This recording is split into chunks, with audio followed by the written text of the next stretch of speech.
So it's right in the very beginning, right in the garden, right in the place of the fall, right where the mess, the muck and the mire all begin. Sin enters the world and God pronounces his judgments. That's what Genesis 3 is. It's a story of our downfall. It's a story of how we had been born into such rights, into such beauty, into such goodness and into holiness, and ultimately we just plummet all the way right down. But in all of this as well, in the middle of the curses, and the curses are hard. The curses that the ground is cursed, which means that where we're growing food, we're going to find thorns and bristles and briars. It means that the relationships between men and women are fragmented and broken.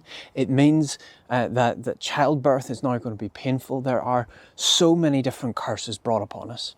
And yet, in the middle of the curse upon the serpent, there is hope.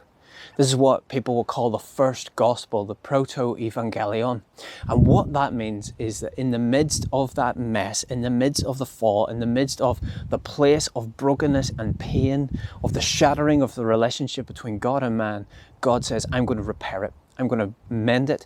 I'm coming to fix it. He tells us in no uncertain terms that the person who's coming to crush the head of the serpent will be born of a woman, born of Eve.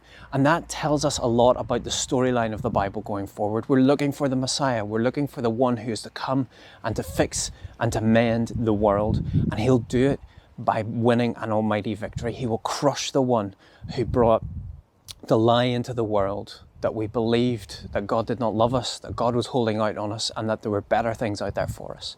But what comes of this is we're told as well that he will be wounded in the process of crushing the head of the serpent. And that can only be Jesus, because Jesus comes and dies a death, and in his death he destroys death itself. He destroys the power of Satan, he destroys the power of the serpent, and he rises again to triumph and to crush the head of the enemy. And that's the good news of the gospel given to us right there, right then.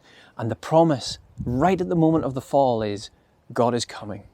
God is coming to rescue his children. He will not let them be in sin. He wants them home again.